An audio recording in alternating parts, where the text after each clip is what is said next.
असल में समस्या पढ़ाई के अंदर नहीं है, पढ़ाई के तरीके में छुपा हुआ आपकी समस्या कि हमें समाधान की नहीं, अब हमें सावधान होने की आवश्यकता है। हमें ऑलरेडी इतने सारे समाधान मिल चुके हैं कि हम उसी समाधान में अब फंस चुके हैं। पहले आप करिए लर्निंग, बाद में हो जाएगी अर्निंग। दुनिया के ऊपर में लाखों सवाल थोपने से अच्छा है कि खुद के ऊपर सवाल करो। आज तक अपनी खासियत नहीं पता आपको, कौन कौन सी ऐसी चीजें हैं जो बाधा बन रही है। बैंक का काम क्या है, मुद्रा क्या है, मुद्रा के काम क्या है। पूछोगे तभी सीखोगे, नहीं पूछोगे तो कुछ भी नहीं सीख पाओगे। हेलो विद्यार्थियों, कैसे हैं आप सब। उम्मीद करते हैं आप सभी स्वस्थ होंगे, मस्त होंगे। मेरा नाम है छोटू कुमार, आप मुझे प्यार से छोटू सर कह सकते हैं।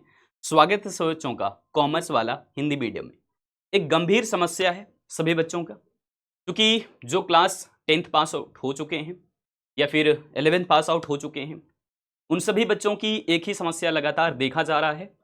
और बच्चों का मानना है कि सर पढ़ाई में हमें बहुत सारी समस्याएं होती है।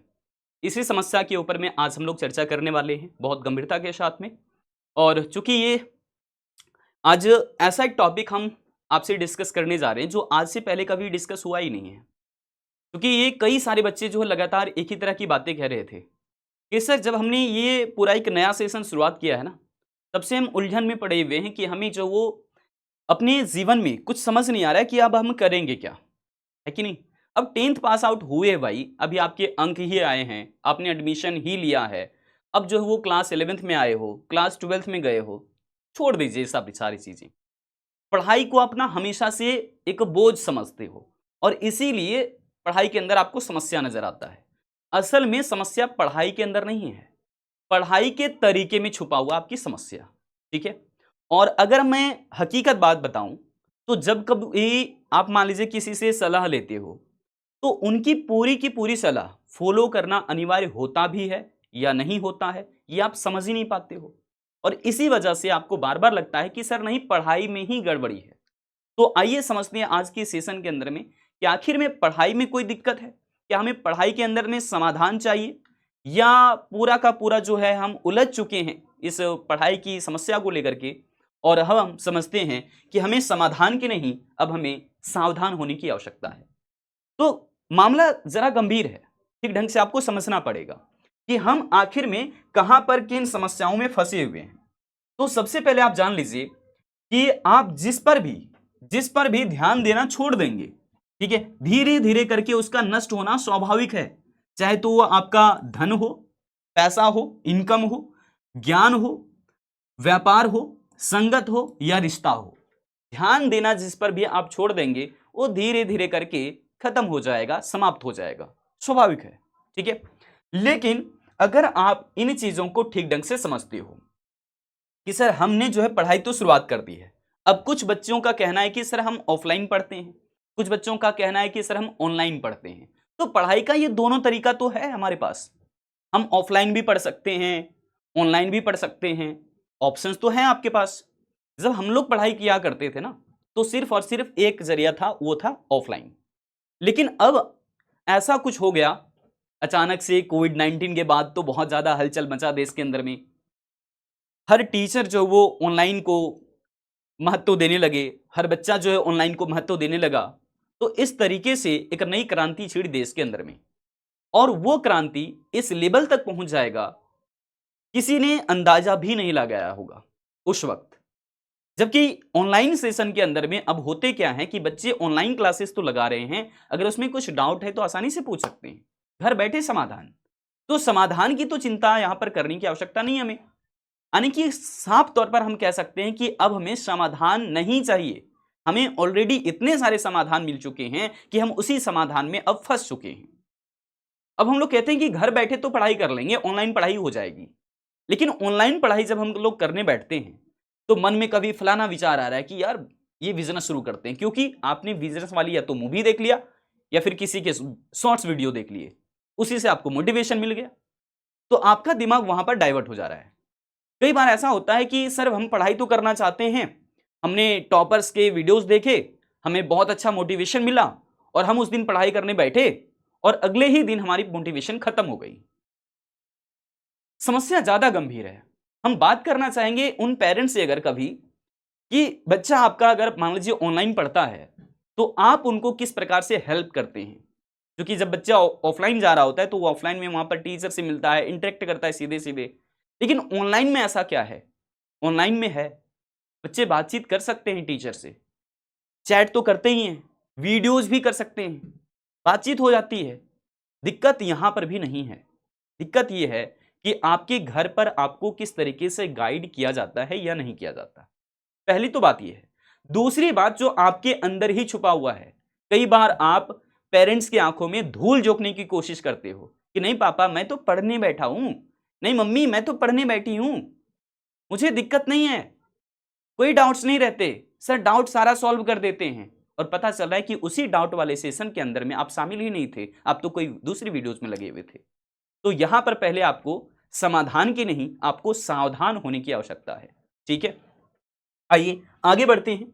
आपके हम पॉइंट्स को अगर देखें कि सर हमें पढ़ाई का तरीका बता दीजिए कि हम उसको लगातार फॉलो कर सकें, तो आपको सबसे पहले अपने आप पर विश्वास करना होगा कि जो आप सपना देखते हो खुली आंखों से कि सर हम इस बार ना गलती नहीं करेंगे, हम क्लास 11th के अंदर में, क्लास 12th के अंदर में इतने सारे अंक लेकर के आएंगे। तो यहां पर मैं आपसे कह सकता हूं कि आप अगर खुद से ये वादा करते हो तो इस वादा को मत तोड़ो। क्योंकि अगर आप अपने आप को एक वादा करते हो और वो पूरा होने से पहले ही आप उस वादा को तोड़ देते हो, खत्म कर देते हो, तो अगली बार ऐसा ही कोई विचार बनाओगे, ऐसे ही कोई सोच बनाओगे और फिर उस पर भी अमल नहीं कर पाओगे, वो भी काम आपका खत्म हो जाएगा। और फिर अंततः जाकर के जब ग्रेजुएट हो जाते हो तब जाकर के आपके सामने समस्या आती है कि सर मैं तो बेरोजगार हूं, अब मैं क्या करूं, अब कोई उपाय बताइए सर, मेरे लिए कोई काम तलाश कर दीजिए, मेरे लिए कुछ बिजनेस आइडियाज बता दीजिए। यहां पर आप उलझ जाते हो, जबकि पढ़ाई पहले करना था, कमाई बाद में करना था। मैं हमेशा कहते रहता हूं कि लर्निंग बाद में है, अर्निंग पहले है। ऐसा कुछ क्या नहीं ना। मैं हमेशा कहता हूं कि पहले आप करिए लर्निंग, बाद में हो जाएगी अर्निंग। दिक्कत नहीं होगी, कोई दिक्कत नहीं होगी, क्योंकि आप जब तक सीखोगे नहीं तब तक दिखोगे कैसे, तब तक लोग तुमको पहचानेंगे कैसे। तो पढ़ाई का जो तरीका है वो ये है कि सबसे पहले कोई भी चैप्टर, कोई भी टॉपिक आप उठाते हो उसको अच्छे से रीड करिए। पढ़ने के बाद लेक्चर्स देखिए। यूट्यूब पर तो कई सारे लेक्चर्स आपके लिए पड़े रहते हैं, है कि नहीं। ऑप्शंस ही ऑप्शंस हैं। अगर कोई आपने बैच ले रखा है तो बैच के अंदर भी आपको जो वो रिकॉर्डेड फॉर्मेट में, लाइव फॉर्मेट में सारी क्लासेस चल रही होती है। तो देखो ना, पहले खुद से पढ़ो, एनसीईआरटी किताबें पढ़ा करो, टीचर्स के लेक्चर्स देखा करो, चाहे तो लाइव हो या रिकॉर्डेड हो। उसके बाद का प्रोसेस रहता है कि अपन में हाथ चलाओ भाई। कुछ बच्चे तो क्या करते हैं, लेक्चर्स देख लेते हैं, सर मुझे कंसेप्ट समझ में आ गया, मुझे कोई दिक्कत ही नहीं है। अब पूरे साल भर उन्होंने कुछ नोट्स बनाए ही नहीं हैंड रिटेन, वो भैया का नोट्स, दीदी का नोट्स लेकर के काम कर रहा है। तो ऐसे में ये बच्चा जो वो हमेशा के लिए उलझ करके ही रह जाता है। तो इसे भी समाधान की नहीं, सावधान होने की आवश्यकता है। यहां पर आ जाइए, रिवीजन करना पड़ेगा आपको। जब आपने पढ़ाई कर लिया, लेक्चर्स देख लिए, आपने खुद से बुक पढ़ लिया है, नोट्स भी बना लिए, तो नोट्स क्या आप साल के अंत में पढ़ोगे? जब रूटीन जारी हो जाएगा कि हाँ फलाने डेट को अब एग्जामिनेशन आ रहा है, फलाना पेपर इस डेट में होगा, तब आप पढ़ाई शुरू करोगे। ऐसी गलती करने से बचो। यहां पर भी आपको समाधान नहीं, सावधान होने की आवश्यकता है। तो समय रहते आप अगर पढ़ाई कर रहे हो, लेक्चर देख रहे हो, नोट्स बना रहे हो, तो रिवाइज करिए ना भाई साहब। पर डे आपको रिवीजन करना ही चाहिए। अगर किसी दिन गलती से भी आपने रिवीजन किसी टॉपिक का छोड़ दिया है तो मैं तो कहता हूं कि आप जो पढ़ो ही मत, क्योंकि आप एक तरीके से पेरेंट्स की आंखों में और खुद की आंखों में भी धूल झोंकने का काम कर रहे हो। क्योंकि दिन भर में आपने क्या क्या पढ़ा है वो दोबारा से आपने रिकॉल करने की कोशिश ही नहीं करी। मेरा मानना है कि आप जब रात्रि में आप सोने जा रहे हो, उससे पहले 2 घंटे पहले समय ऐसा निकालिए कि रात्रि में सोने से 2 घंटे पहले ही आप दिन भर में क्लासेस के अंदर में खुद से क्या क्या चीजें पढ़े हो उसे एक बार समराइज करने की कोशिश करो। अगर ये तरीका मुश्किल से मुश्किल लगता है मुझे कि 21 दिन तक फॉलो कर दोगे, 1 महीने की बात नहीं कर रहा, 21 दिन तक फॉलो कर दोगे, तो वहां के बाद आपका जो है दिमाग पूरी तरीके से बदल जाएगा। आपको खुद ही एक आदत लग जाएगा काम करने का कि सर हम ये 3 चरण प्रक्रिया आपने बताया, इसको हम अच्छे से फॉलो कर लेंगे, दिन भर में पढ़ाई भी कर लेंगे, जो हमें नोट्स पढ़ने हैं, जो हमें किताबें पढ़नी है, जो लेक्चर्स देखने हैं, उसके बाद हम अपना हैंड रिटेन नोट्स भी बना लेंगे। ठीक है, हैंड रिटेन नोट्स जो बनाए, दिन भर में जो चीजें पढ़ा उसको रिवीजन भी कर लेंगे समराइज करके, कोई दिक्कत नहीं होगी। अगर ये प्रक्रिया अपनाते हो तो मेरा मानना है कि आपके अंक नहीं कटेंगे और आपकी तरक्की दिन प्रतिदिन आपके सब्जेक्ट के ऊपर में कमांड भी बढ़ता चला जाएगा, कहीं पर भी दिक्कत नहीं आएगा। प्रक्रिया यही है, मैंने आपको बता दी है। अब यहां पर आते हैं, काहे आप कंफ्यूजन में हो, है कि नहीं, एकाग्रता नहीं आती। सर मुझे समझ नहीं आता कि मेरा जो कंसंट्रेशन है वो बिगड़ कैसे जाता है। ठीक है, हम एकाग्र नहीं हो पाते हैं, हम किसी एक टॉपिक पर लंबे समय तक टिके नहीं रह पाते हैं। अभी आप मोटिवेट कर रहे हो ना, सर मुझे अच्छा लग रहा है, लेकिन बस ये भूत कुछ ही देर में उतर जाएगा आपका, है कि नहीं। जैसे वीडियो समाप्त वैसी तुम्हारी मोटिवेशन समाप्त। लेकिन ऐसा जो है मत करना। तुम अभी जो प्रक्रिया को समझ चुके हो, दिन प्रतिदिन इन चीजों को फॉलो करो। जब कभी लग जाता है ना कि सर हम फिर से जो है भटक गए, तो वैसे में अपने पेरेंट्स से जाकर के सवाल कर लेना कि पापा आज दिन भर में काम करके कहीं थक तो नहीं गए। चिंता ही नहीं है तुम्हें भाई, तुम्हें कैरियर के बारे में पता ही नहीं है कि आगे हमारा होगा क्या। फिर कभी सवाल ये उठाओगे कि अरे हमारा किस्मत ही अच्छा नहीं था, क्या करें, है कि नहीं। हमारी फैमिली ने तो कभी सपोर्ट ही नहीं किया, टीचर से डाउट पूछे यार कभी सॉल्व हुआ ही नहीं। दुनिया के ऊपर में लाखों सवाल थोपने से अच्छा है कि खुद के ऊपर सवाल करो और उसका जवाब खुद निकालने की कोशिश करो। इससे बड़ा मोटिवेशन आपको कहीं नहीं मिलने वाला है कि आप खुद से जो चीजें करोगे वो ज्यादा बेहतर होगा। देखिए स्पष्ट आपको लक्ष्य पता ही नहीं है कि हम करेंगे क्या, भविष्य हमारा क्या होगा, हम किस काम को करने में ज्यादा अहमियत देते हैं, किसको हम अच्छे से कर सकते हैं, पता ही नहीं है। आज तक अपनी खासियत नहीं पता आपको, है कि नहीं। और दूसरे के अंदर में कमियां निकालने के लिए जाओगे तो कहां से क्या हो पाएगा। अब मोबाइल के अंदर में लगे हुए हो कोई बात नहीं, आज लोगों की एक एडिक्शन बन गई है। लोगों की एक अगर किडनी गायब हो ना, कोई, है कि नहीं, कोई एक किडनी गायब हो तो लोगों को पता तक नहीं चलता, लेकिन अगर उनके पैकेट में मोबाइल ना हो तो उनको पता चल जाता है कि अरे कुछ छूट गया लगता है कि नहीं। ये वाली हाल हो गई है।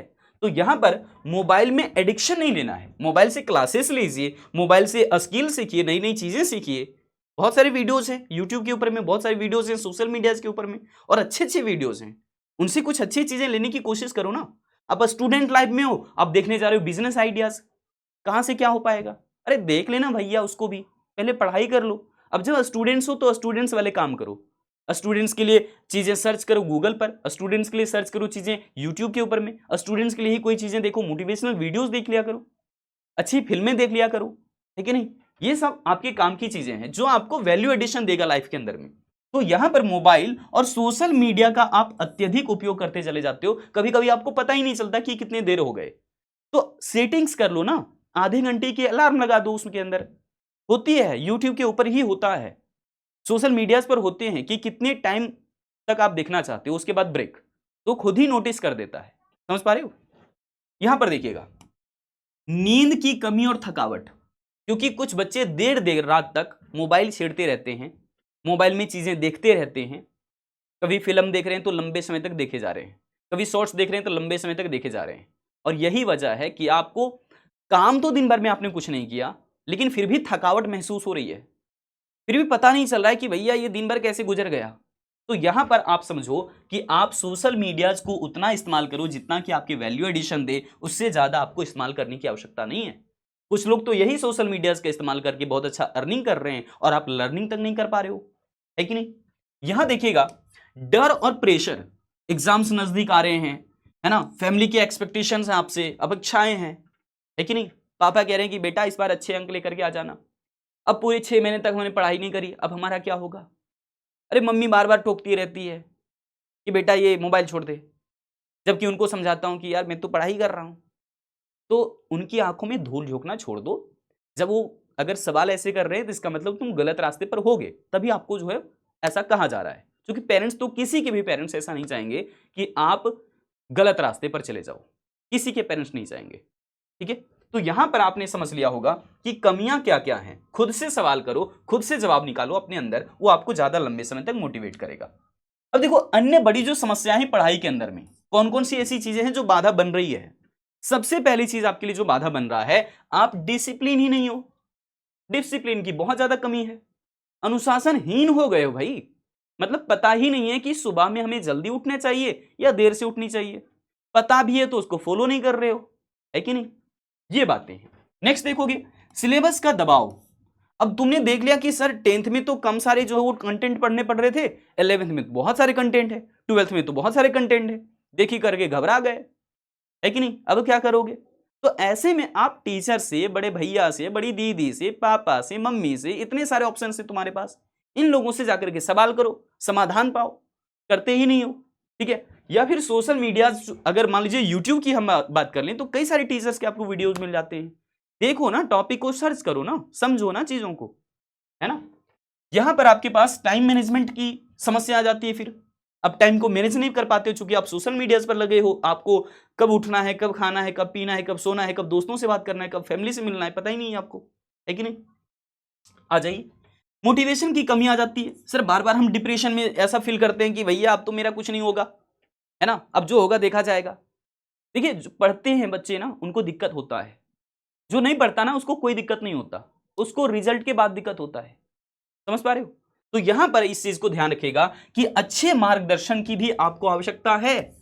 आप टीचर से मिलिए, अपने सीनियर से मिलिए, बड़े दीदी बड़े भैया से मिलिए, पेरेंट्स से सवाल कीजिए, समाधान पाइए। नहीं मिलता है समाधान तो आपके लिए यूट्यूब है, बहुत सारी टीचर्स अलग अलग टॉपिक पर वीडियोस बनाते हैं, हर दिन जो है वो लाखों वीडियो अपडेट होता है, उनके नॉलेज को आप लीजिए।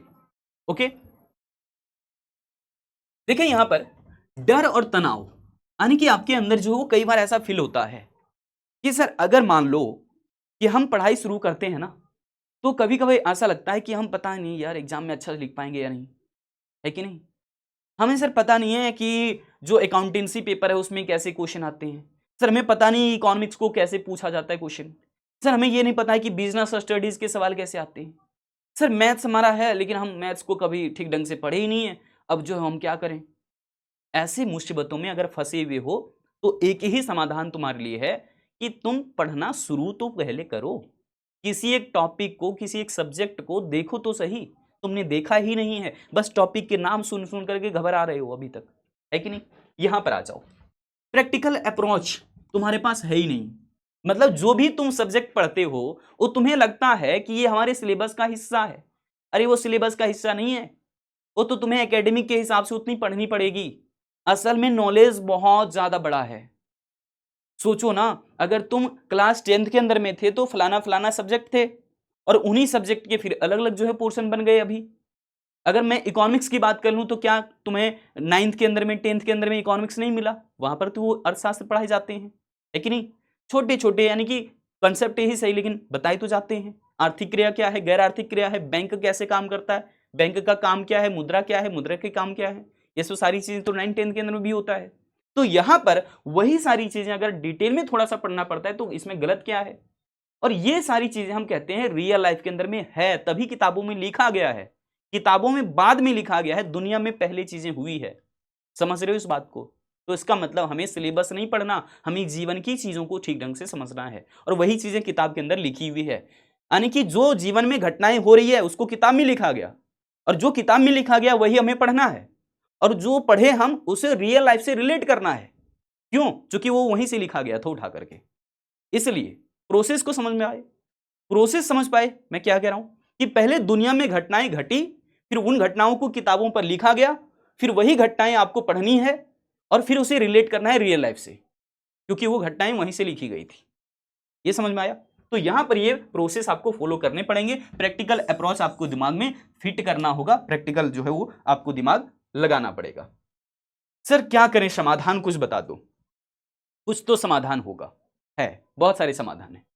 सुबह में जल्दी उठना, कोशिश करो कि हम सूरज के जगने से पहले ही खुद जग जाएं, ये आदत लगानी ही पड़ेगी।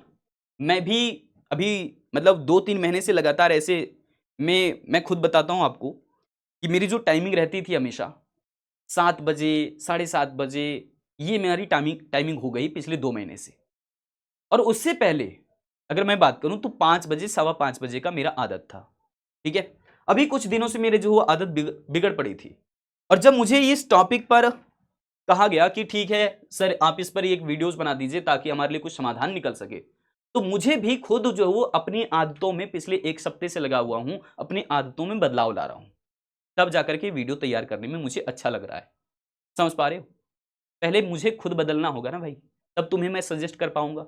ठीक है, तो इसीलिए यहां पर कोशिश करिए कि जितनी जल्दी आप सुबह में उठ जाएं उतना बेहतर है। और जितनी जल्दी सुबह में कैसे उठोगे, सुबह में कैसे उठ पाओगे, जब रात्रि में आप 12 बजे से पहले ही सो पाओगे, है कि नहीं। 10 बजे, 11 बजे, 11:30 बजे तक आप नींद ले लो बहुत अच्छी से, ठीक है, उसके बाद पढ़ाई नहीं। बात समझ रहे हो मेरी। तो यहां पर रात भर जगने की जरूरत नहीं है, सुबह में जल्दी उठ जाइए, सारे काम को बहुत अच्छे से कर पाओगे। कंफ्यूजन कोई टॉपिक में अगर आता है तो कंफर्मेशन में बदलने की कोशिश करिए, इसको आदत ही बना लो। छोटे छोटे टॉपिक्स ही सही, भले वो आपके सब्जेक्ट के हों ना हो, या फिर कहीं आपने कोई वर्ड्स देखे, चलते फिरते कोई चीज आपको सुनने में आ गया कहीं आसपास से, उन चीजों को अगर अभी भी कंफ्यूजन में है कि मैंने वहां पर कोई वर्ड सुना था, दो लोगों के बीच में बातचीत हो रही थी, मुझे ये वर्ड नहीं समझ में आए थे, अरे भैया जाकर के गूगल पर सर्च करो, जाकर के यूट्यूब पर सर्च करो, जाकर के टीचर से पूछो, वही सारी बातें हम कहेंगे फिर से। समझ पाए। यहां पर आ जाइए, अपने सेल्फ स्टडी के लिए कम से कम 6 से 8 घंटे का समय निकालो, टाइम टेबल बहुत अच्छे से तैयार कर लो और लगातार उसको पालन भी करो। कुछ बच्चे क्या करते हैं, बहुत अच्छा टाइम टेबल बना करके चिपका देते हैं टेबल के सामने, जहां पढ़ाई कर रहे हैं, बहुत अच्छा साफ सुथरे राइटिंग में बना करके तैयार कर दिए, और उसे फॉलो ही नहीं कर रहे, फिर उसका क्या ही फायदा, फिर इसका क्या फायदा। मैंने आज तक जो वो ये रूटीन तो तैयार नहीं करा, रूटीन तैयार नहीं करा, लेकिन एक माइंड में हमेशा रूटीन लेकर के चला कि इतने बजे मुझे फलानी क्लासेस करनी है, इतने बजे एक क्लासेस करनी है, इतने बजे मुझे पढ़ाई करनी है। मैंने कभी पढ़ाई के साथ खिलवाड़ नहीं किया मेरे भाई, आज तक नहीं किया है, आज तक नहीं। और मैं हमेशा कहता हूं पढ़ाई के साथ मजाक नहीं, मजाक उतना ही ठीक है जितना कि कंसेप्ट समझ में आ जाए, उससे बड़ा मजाक नहीं चाहिए आपको। ठीक है, हर चीज का एक अपना दायरा होता है। प्रत्येक दिन पढ़े हुए विषयों का रिवीजन जरूर करना, जैसे मैंने शुरुआत में ही आपको बता दिया, क्योंकि अगर कुछ वर्क आपको दिए जाते हैं, मान लीजिए कुछ टॉपिक्स के काम दिए जाते हैं आपको, क्लासेस में दिए जाते हैं या फिर स्कूल में दिए जाते हैं, ट्यूशन कोचिंग क्लासेस में दिए जाते हैं, उन होमवर्क को करने की कोशिश तो करो कम से कम। नहीं बनते हैं तो जाकर के पूछिए, वो आपके डाउट हैं। जब तक ये कंफ्यूजन को कंफर्मेशन में बदलने की आदत नहीं बनाओगे, कुछ नहीं हो सकता, तुम्हारे अंदर कॉन्फिडेंस ही नहीं आएगा कोई चीज करने की। और जब एक बार डरते डरते सवाल किसी से कर लोगे ना, उसका सही ही सही, गलत ही सही, कुछ तो रिस्पॉन्स मिलेगा। ये चीजें पूछने की पहले आदत बनाओ, पूछोगे तभी सीखोगे, नहीं पूछोगे तो कुछ भी नहीं सीख पाओगे, क्योंकि दुनिया तो चाहती ही नहीं कि तुम कुछ सीखो। जो तुम सीखे हो उसको भुलाने की लोग कोशिश में लगे हुए हैं। कभी जानने की कोशिश करिए कि शॉर्ट्स में जो है वो चीजें, वीडियोज ऐसी ही क्यों आती है, वर्टिकल में ही क्यों आता है ना। और लॉन्ग वीडियोज जो है वो हम लोग तो ऐसे फिर देखते हैं, शॉर्ट वीडियोज को ऐसे देखते हैं। ऐसा क्यों? क्योंकि ज्यादातर पोस्चर हमारा उंगली का या फिर हाथों का ऐसे ही रहता है, बहुत आसानी से स्वाइप करने में अच्छा लगता है, कोई दिक्कत नहीं है। समझ पा रहे हो। ये तरीका जो है वो अपनाया अगर बिजनेस वाले लोगों ने, तो तुम्हारा जो है दायित्व क्या बनता है, तुम्हारा दायित्व क्या बनता है कि सोशल मीडिया का इस्तेमाल इस तरीके से करें कि हम अपने डिस्ट्रैक्शन से बच सकें। हम जो चाहते हैं लाइफ के अंदर में पाना, उसके लिए चीजें वहां पर सर्च करें, उसके अनुसार हम वीडियोस देखें। ये नहीं कि रैंडमली कोई भी वीडियोस आ गई क्लिक कर दीजिए। ये करने से बचिए, तभी जाकर के आप कुछ बेहतर कर सकते हो जीवन के अंदर में। मिलते हैं फिर से इसी तरह की और भी कोई विचार के साथ। बाय बाय सभी को, थैंक यू सो मच। जय हिंद, जय कॉमर्स।